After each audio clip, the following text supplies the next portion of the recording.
Hi, I'm Paul Ritter with Interactive Media Strategies. Thanks for joining us on the business video site on TMCnet. Today I have the opportunity to speak with Rich Tehrani, who's the CEO of TMC. Hi Rich, thanks for joining me today. Thank you as well.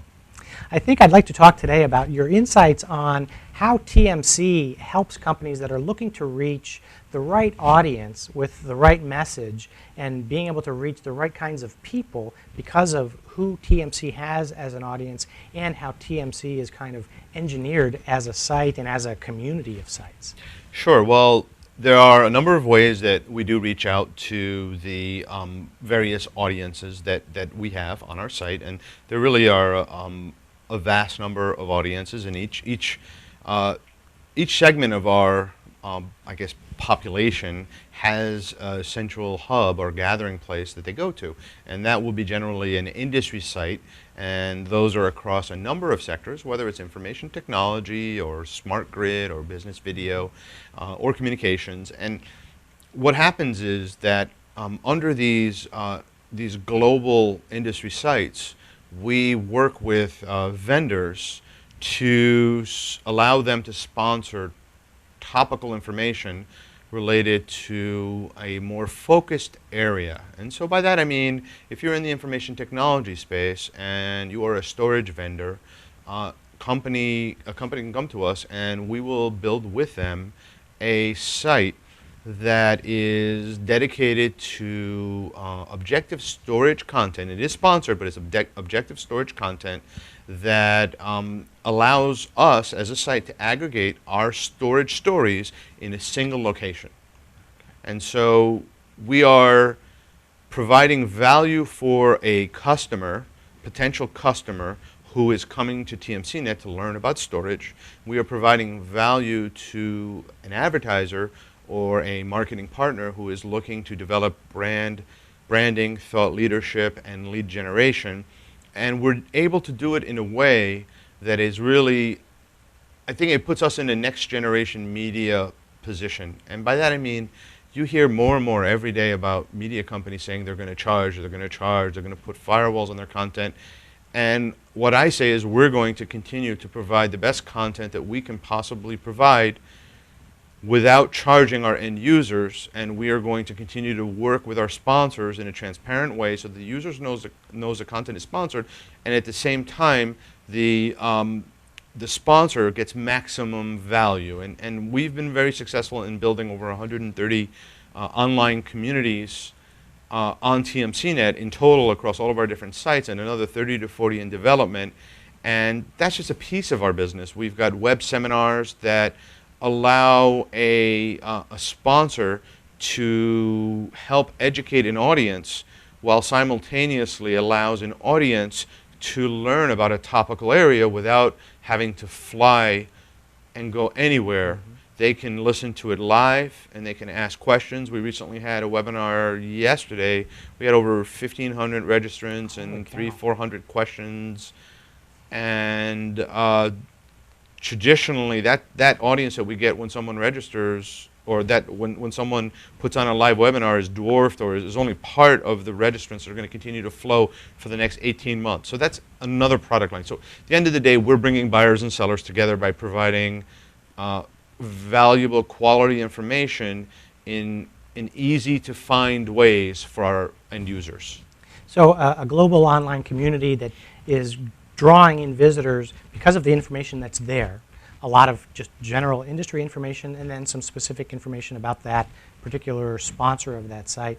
So there's a way for people who visit that site to get information readily and easily for free, and there's also a way to get information for the vendors who want to capture leads, for example, if they're looking for sales leads, to be able to put a registration form on the front of that so that they can capture emails or, I suppose, whatever information it is that they're looking for. Yeah. Is that a strategy? It's a win-win. If you're in the market to buy a router and you go to the networking area of our site, and let's say we have a networking community set up, you can study all day. I mean, there's 60, 70, 80. I mean, some of these communities will write hundreds of stories every month for these communities. And you can come in and consume that content all day long, and you're welcome to. You can subscribe to the RSS feed of that community and absorb it, digest it, and make a buying decision. Or you can choose to find out more about the company that's sponsoring that community as part of your RFP process. And I think that's one of the things that we've allowed to take place is that we've really, TMC has really become a champion for the little guy. And it's not to say that we're not working with really large companies. We have the largest companies in tech and telecom working with us. But we also allow a small company to come to us that has no chance of ranking very high on search engines, and we build communities for them that rank super high. And the fact that they rank super high is a validation that the people that are coming to that site think it's valuable, and they keep coming back and they share it. And that sharing is what allows these communities to rank high.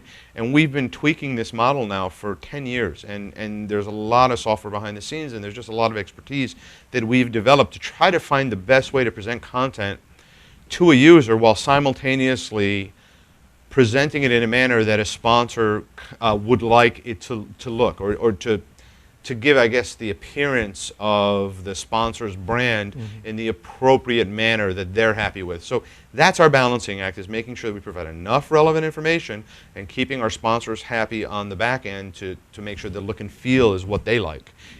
And then that's how it comes together.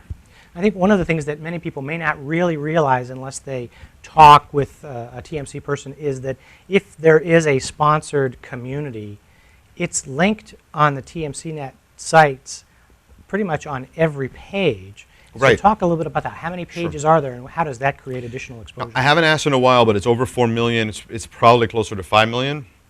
We could have broken 5 million. So it's in that range. And most, I mean, there are some expo pages in there, the trade show pages that wouldn't necessarily have the links, and that's a few pages relative to the whole. And there's some blogs, and that's relative to the whole, that's a few pages.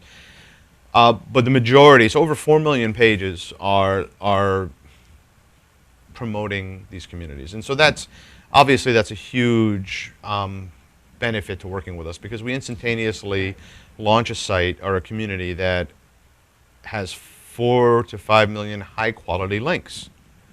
And more important than the links, or just as important as the links, are the fact that people will be reading, I mean, most of this content is articles. You're reading an article on a particular topic, and as you're scrolling down, you look over to the left and you say, oh, well, I need to know more about streaming, or I need to know more about H.264, or I need to know more about storage or software, and you click. And now you're presented with a whole plethora of information. And I've had people tell me at trade shows, it happens all the time, that they came to our article for one thing, and they spent 2 hours on our site, and they're kind of taken aback by that, because we also have an auto refresh allowing people to see the latest content, because we're writing hundreds of stories a day, thousands of stories a month.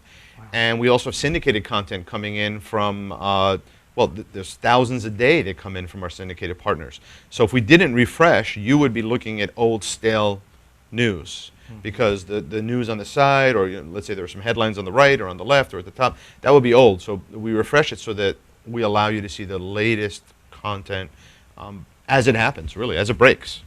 One last question has to do with, if an organization is looking to reach an audience, because you have such a vast audience of generally more than 3 million people a month coming to the sites, you're able to provide them access to, if somebody says, I really want to reach these kinds of people, senior IT people in these kinds of industries, or that are interested in these kinds of information areas, you're able to really help them target the right individuals. How does that work? Thank you so much for that question, because it is the most amazing change in media. Until this sort of model was developed, and I'm not to say that we have a lock on this model, this concept of bringing communities together based upon content that's relevant to the audience allows a media company that knows how to do it well to transcend every traditional rule of media and magazine publishing that has gone back since the printing press was invented. What do I mean by that? Well, it used to be in the old days that a subscriber to a magazine, an industry magazine, had a relationship with that particular magazine, and that brand was the only way to get to that audience. Well, part of the reason why print magazine advertising is struggling is because that audience is now reachable via other mediums and other mechanisms. And because of the aggregate content that TMC Net brings to the table, and our experience in building communities that people really like and that go viral, allowing them to rank higher and higher on search engines, we can build a community in virtually any subject matter. And we've chosen to stay fairly relevant within technology and communications. But the sole limitation that we have is news. If there's no news in an industry and we can't write stories, then it becomes very challenging to have this model work. But as long as there's news in that industry, we are able to continuously build communities that are laser focused. And we have worked with customers that want carriers. They only want carriers, but the engineering people within the carrier, we write technical articles that focus on what carriers need, whether it's optical technology. Same thing in storage. People want decision makers in storage. Our customers want decision makers in storage. We write articles about the return on investment in storage, and we aggregate that content. And over a short amount of time, the search engines look at it. It ranks really high in search engines, and it goes viral. So we transcend our own audience. And the reality is, if you're building communities and you're not transcending your own audience, and you can't do this, then you're not building communities. You're building a small piece within your own community. And the goal is, the internet is a vast place, it's a democracy, and the content determines the audience. And we've got a group of very talented writers, and up to 150 people will be writing for us on a monthly basis that we actually pay in some manner. And then we've got on top of that hundreds of people that contribute content as well. Then the syndicated content, so all of that comes in and it's parsed and it's placed in the right place, and we try to keep the readers very happy because we want that content to go viral, and that in turn is really great for the advertisers because some percentage, just like a search engine, some percentage are going to click on a white paper link or a webinar link, or they're going to click on the banner and they're going to go to the homepage of that company. And our goal is, we hope that the vendor who's sponsoring a site is, I guess, weighted a little bit higher in the RFP process. So if you had an RFP process and you had 2 or 3 vendors that you were going to pick, and you see that this vendor is making a commitment to the industry by sponsoring content, that you should consider including them in the RFP process. And that's really what this boils down to. If a company is sponsoring content, is actually helping the community by fostering education, it's a courtesy to think about them in the RFP process, because obviously that's an intelligent thing for them to do because it helps the industry. And if someone who's that forward-looking would more than likely be a good marketing partner or a good tech partner for the long term. Yeah, I think that's a good overview. I think there's so much to what TMCnet really is that many people may not really realize and understand, that there's kind of a lot of things under the covers, so to speak, and a good way and many tools to reach different kinds of audiences in very innovative and cost-effective ways. And I think that that's why you've seen the site grow so much, with so many pages and so many new communities coming on all the time. So thanks very much for providing those overviews.